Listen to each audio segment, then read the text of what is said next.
ناو خدای گەورە و مهرەبان عزیزێل تەماشاکەرەی قناة ئاسمانی ئشراق ئەی وەختدانە و گشت وەختیدان و خێرە بوو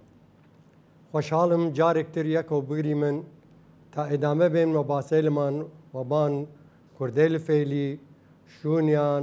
جۆرافیەیان مجتمعیان قضايا سياسية هرچی ئەوە بتواني من ڕائێ ملەتە باس بکەی من و چشتێک بخێمنە وەرچە و تاگەر چشتێ حقیقی شەریحە و تایبەتمەندیان بزان كرد فعلية تجاوزي دري والملات تر والجماعة تر والهنتر ووضعيا بشكل عام. إما تا حلقة أو حلقة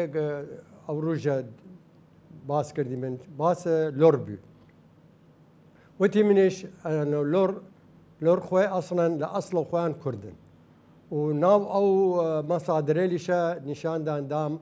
أنا وقشتيان تأكيد كان لبان أو أنه لور خوي كرده. فكلمة لور إما ديري من لور لا كردي لار ديري من لور ديري من لور يعني برجي لار يعني ضعيف يعني عامل ضعيفة وش نبي لارها فهي جماعة اللورسانة يعني اللورسانة وهاتنا أيهانا اللورسان فيانا نسبة أرى شارقة وتنبي لور ها منطقة وانرود لورا شارقة صحراء جيشة سوينا وهنا بان دسبولو فزانغان يشن ملتا أو جماعة لورا وهاتنا فإما تأكيد كردي من أنه مسألة لور كردن لأنه فرا أنهد هسه يعني نزيك بونا وهسه لبين مان لبين كردو وبين يعني يشن لور كردية خو اللور يشم كرده اختلافات شاسعة اعتيادية يعني اختلافات هربو يعني مثلا تماشاكي مثلا برقوشن آخر زوانقان فرا فارسية إما أجر باي من يك لير باي من بغداد يك بيش لا نوباري من يك لا إعلامه باك را بغداد را مال قومي اللي بيشم فيليل يا بارا مال كسر لير فيلي واللي بتوقع قصبك باور بك أجر كردي فيلي ولا قصبك نيمة يفهمي أراچا يعني مزاني من أي لهجة عربي فركفت ناوي فركفت سناوي يعني تحدي خطر لبان لهجة يعني احتمال سروج للرجال يك 20 سال 30 سال أو 50 سال أي لهجة لنا بشو يروي شكله بميني لأنه إما ليرة عربي كفت سناوي لورا لإيران فيلي بشك هانا إيران بشتكو يانا كرماشان يانا قصر يانا زهاو وانا كفت سناوي فارسي كفت سناوي مثلا ليرة يشي كمرا مطار لورا يشي كمرا فرودقاه خاص فرودقاه والمطار هم فرق دريك يعني أوجا يعني مثلا ما بيشم فرا كلمات عربي فرها ناو زوانا كمان كما بانشارة شقاقة سيارة يعني أول لو يشم ماشين أو خيابان يعني فرق هسه بين فايه شيش هني المشكله اني اگر لهجه لوري كم زحمه بوق لبان مان يعني كم فارسي هذا ناوي زي هي اعتياديه فهي نيتين بكيمنا فرق وجوازيق لبين كرد وبشر يعني شان بشر له كرد لكن ظروف سياسيه اقتصاديه اجتماعيه شيء وسيله عن هذا اللي هو بمنن ودومنيش يا يعني برجل زانغان يشن يتوان كردا ويشتلا كمو بكن لور وبكن لاك وبكن فيلي وبكن زامشا فأنا قشت طبعا تأثير دري اختلافاته حتى يعني عمل هسه اللورسانيين يعني اللورسان هاتنا وقت ولا شوان يشيني من لوري من يشيني ما كردي من يعني جسد دماغ يعني أنه إخوان كرديين لكن بايدة دراسة علمية ريان بكريد وباس تاريخ ريان بكريد وباس ريان بكريد أنه إثبات كريا أنه إخوان كردن يعني ور فرق شيء كرد بنا كرد يعني إخوان كردن يعني أراش إنكار بكريا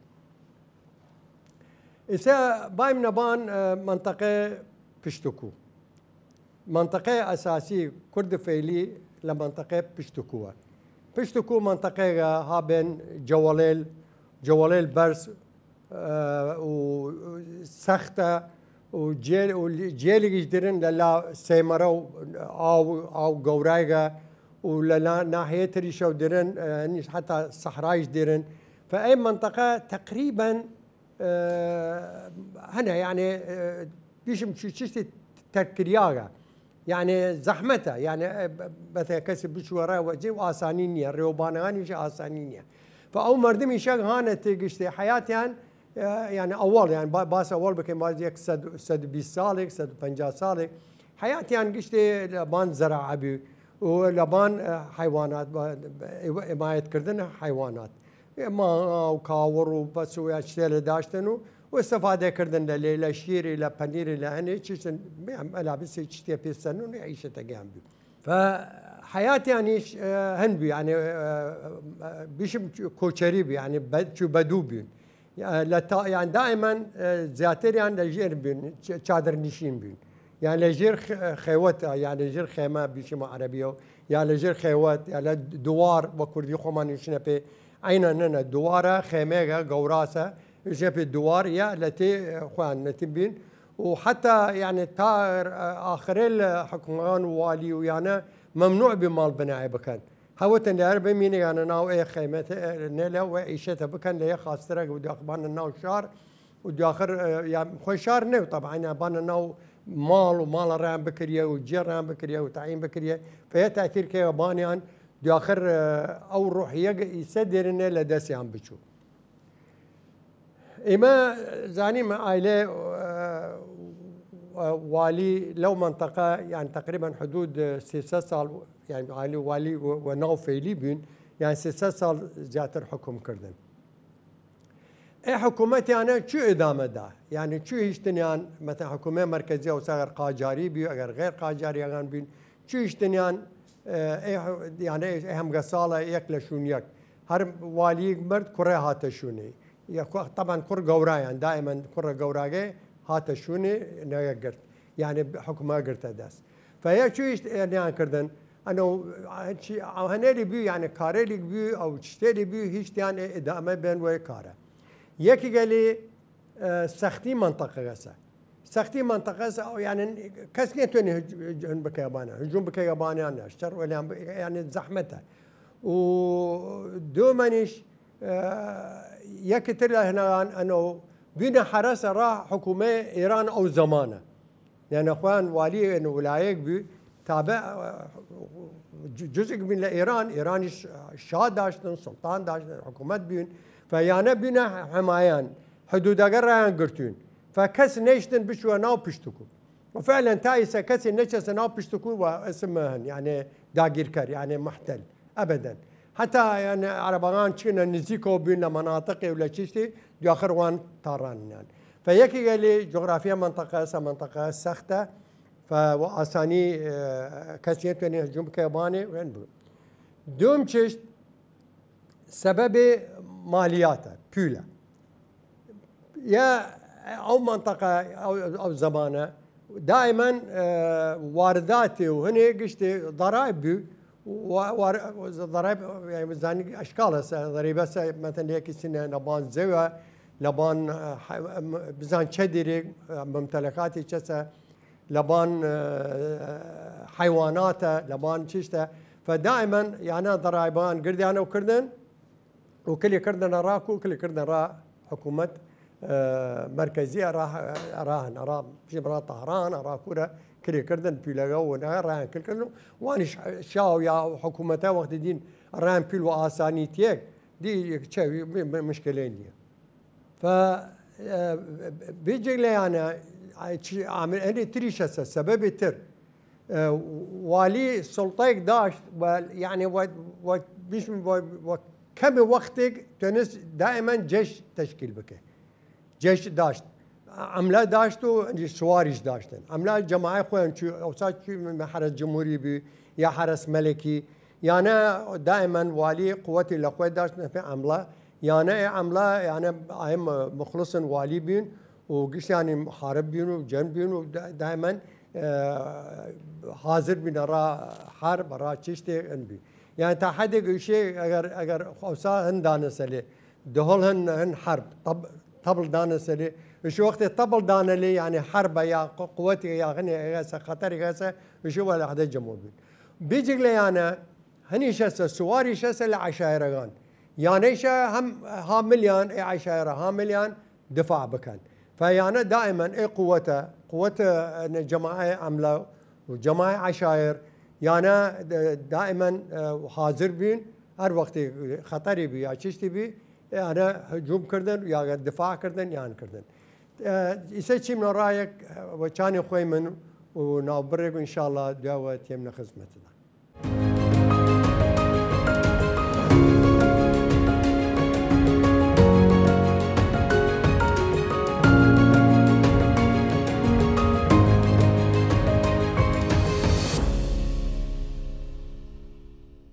تماشاكر العزيز دوباره هاتي من خدمت دان تا ادامه بين وحلقه كمان اما وتي من انا جيش بين يعني جيش اگر جماعه خوي بين يعني جيش خاص خوي بي قوته خوي بي اگر قوه العشائر اي قوه عشائريشه يا همني داشت يعني نظام داشتن او يكم انه لازم مبلغ بول بين حكومات دوما او وقت يقرا حرب لازمه خوراكي وشيسن سر جباري ولا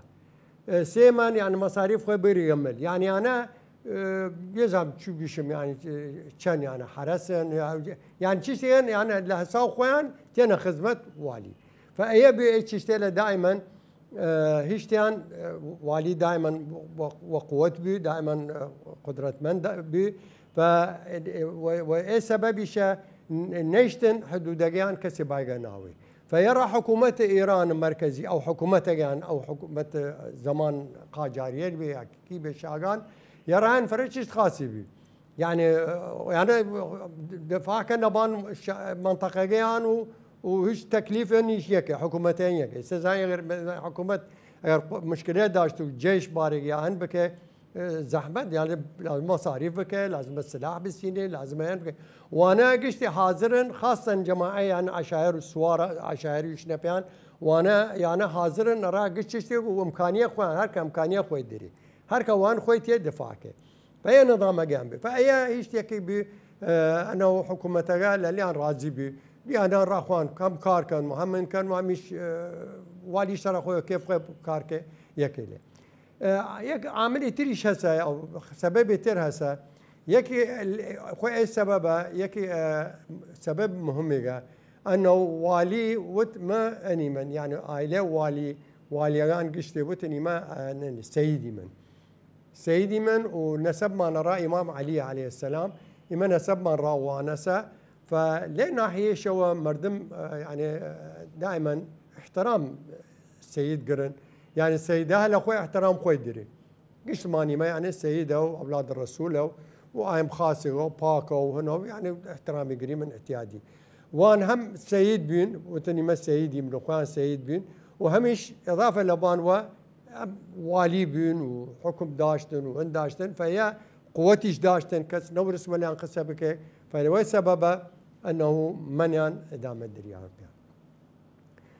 لبان يشو مجاز اسباب التربي انه لاخره وضعيان خرابي حكومتها نجان وانا نظام والي لناوتشي سبب لناوتشي وهن والي يكي لو انا انه وقت الرضا شاه جاري وزير دفاع بي لزمان قاجاري يعني احمد شاه احمد قاجاري لزمان اي وزير دفاع بي هلا فكري بيود انه ما نظام اي ولايات نيلم اخر وصال ايران مثلا ولايه بي خوي حكم بي يعني والي حكم ملكه كرد حكم شاكر لوره كسم اللي نكرد وخوي اول اخر خوي بي وحكم كرد ويا حتى جاج بي زمان جاجار بي ياخي بين لحكومات اصلا خوي لحكومات ايش ياخي بين قوه داشتن فرضا شاه اي قرار انه خوي رضا شاه وصار رضا هندبي يعني وزير دفاع بي هلا فكري بيود ما توحيد منطقه بكم يعني لمدي نظام ولايات النمينه بو نظام مركزي يعني حكومه ايران لطهران واوامر بيق وزاره بو حكومه بو قشت ايران شو يقبل لأن كي معارضة كرد لليان معارضة كرد إنكي بشيخ خزعل الكعبي بي شيخ خزعل الكعبي شيخ بني لامبي أو معارض بي وسياد ضد حكومة إيران يعني حكومة جيش إيران بس هو نتنس مقاومة هجوم كرنا باني لدسي شنو وانا قلنا ناو بردن اخويا الشيخ حسن حاكم خوزستان قشتي يعني عربستان قشتي يجي دسي بي فنقل لنا ناو بردن النظام ولايه قلنا ناو بردن او داخريش هم فكر كردن انه حكومه لنا بون والي لنا بون فاسباب اننا ناوشغن واليش فرا اسباب له هسه يكي قال لي خيانه جماعه بي يكي لان كره خوي بي كره خوي ضد باوغي وسيا ف وسيا ما انكردوا عاصبي ونبي يكي ليبي يكي ترى الان انا حكومه ايران تواسن مالياته وهنا لنا نيل وجر دس بالي مثلا اسامه مردم هاتون وشغنوا يعني النقاط ولو حدود بي بس شو يسمي قمارق وجاجزه وكهرباء يعني تشتري لكن مردم هم ضريبات داشتن مثلا تشت باوردان بوردان تشتي ماليات حدوده قشترا والي بي او ودنا لازم يمشي بكيمن هاتن نكردن نقاط جمرك كردن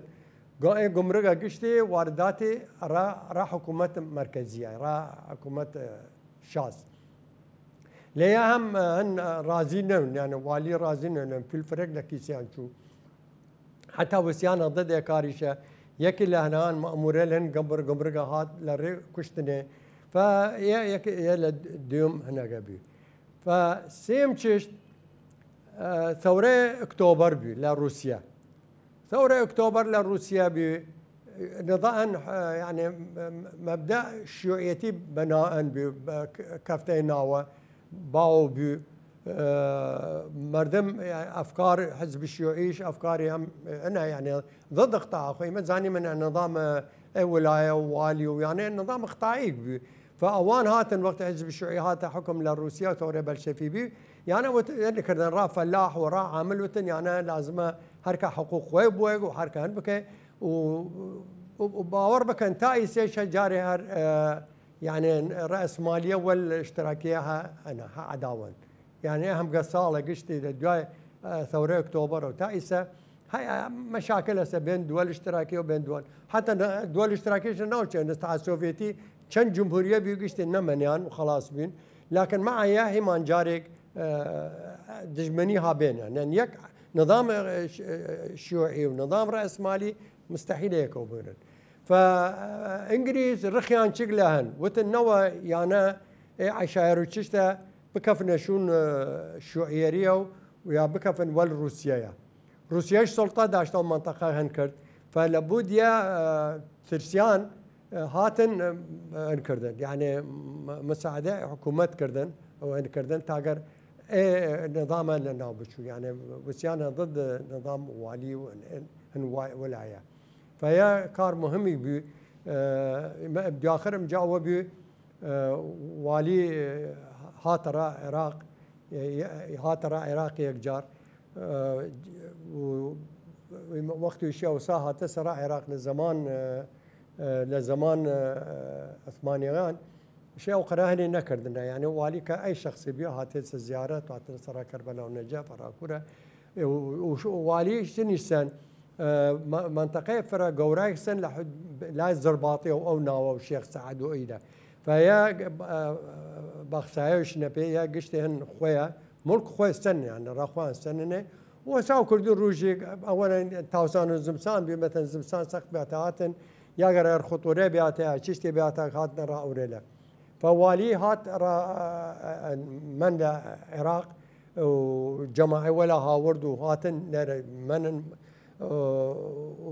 بس يعني كأي عام اعتيادي هاتوا تشارات زيارات وهذا رانو يا هني نكريا لكن دواي وقت انجليز احتلال العراق كرد ايش هيك جاتر هاتقا يعني استقبالي كردنا عينا شو رئيس دولة حراس وحماية وتشريفات وقصر قرايدانانا وحتى وش السيارة أو زمانه بزان سيارة شرا تخصيص كرياجة يعني وقت ظهر سيارة تازة بيها فرا قدري قرتن ويعني واحترام وحتى راه هر كورة شو راي حاضر كردن يعني انجليزية كان الشيطانا يعني هذا كفنا دوري تاجر اني بكن يعني كسبي بكن فهو بيدي يعني ولو اخوان لا اصلا والحكومه ايران بين اي يعني الان ولايات خاص انه يعني راضي من ولايه نظام ولايه وتني ولاياته انه يجوز مردمجيان يا حكومته والي يا كسي ولو والي خوينا بس ملتها كفنا شون ايديولوجيات حزبيه وتشتيله فلابد يا فجي احترامي قرتن والي سياسة ترج داشت يعني بعد قضايا اجتماعية رادانيش باسي كم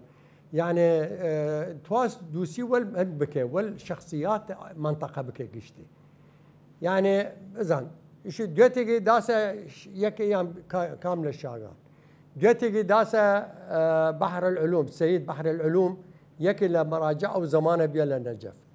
دوتي داسة عز الدين نقيب